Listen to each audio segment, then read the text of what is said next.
بسم الله الرحمن الرحيم. تبارك الذي بيده الملك وهو على كل شيء قدير، الذي خلق الموت والحياة ليبلوكم أيكم أحسن عملا وهو العزيز الغفور، الذي خلق 7 سماوات طباقا ما ترى في خلق الرحمن من تفاوت فارجع البصر هل ترى من فطور، ثم ارجع البصر كرتين ينقلب إليك البصر خاسئا وهو حسير، ولقد زينا السماء الدنيا بمصابيح وجعلناها رجوما للشياطين وأعتدنا لهم عذاب السعير، وللذين كفروا بربهم عذاب جهنم وبئس المصير.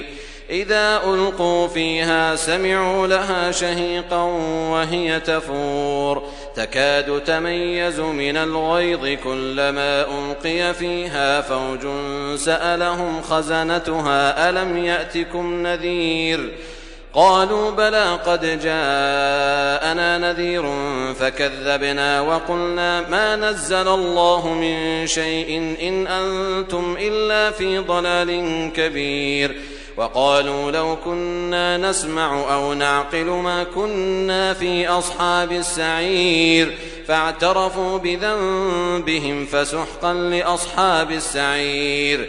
إن الذين يخشون ربهم بالغيب لهم مغفرة وأجر كبير، وأسروا قولكم أو اجهروا به إنه عليم بذات الصدور، ألا يعلم من خلق وهو اللطيف الخبير. هو الذي جعل لكم الأرض ذلولا فامشوا في مناكبها وكلوا من رزقه وإليه النشور.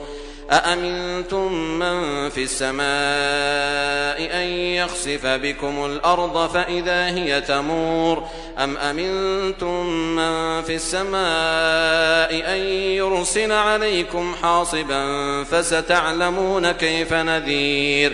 ولقد كذب الذين من قبلهم فكيف كان نكير. أولم يروا إلى الطير فوقهم صافات ويقبضن ما يمسكهن إلا الرحمن إنه بكل شيء بصير.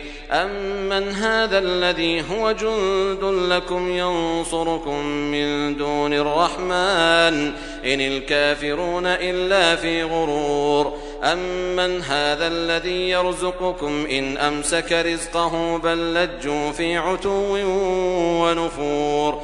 أفمن يمشي مكبا على وجهه أهدى أمن يمشي سويا على صراط مستقيم.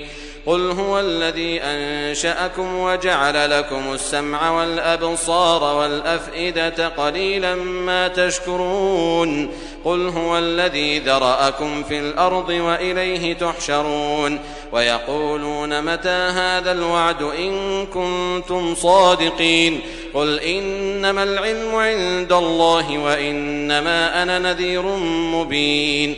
فلما رأوه زلفة سيئت وجوه الذين كفروا وقيل هذا الذي كنتم به تدعون. قل أرأيتم إن أهلكني الله ومن معي أو رحمنا فمن يجير الكافرين من عذاب أليم.